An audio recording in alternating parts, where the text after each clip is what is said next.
महालक्ष्मी यात्रेनिमित्त आयोजित केलेला देशमुख पटा हिंद केसरी 61 पटा मैदानातील 38 पळतोय आणि 38 मध्ये लढत चालू आहे. कोण होणार सेमीला पात्र बघा कसं मधला आदत पळतोय अतिशय सुंदर.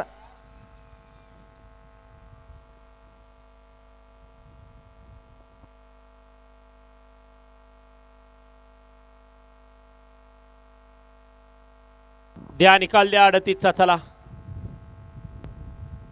39 माग लावून घ्या. 36चा निकाल पेंडिंग आहे.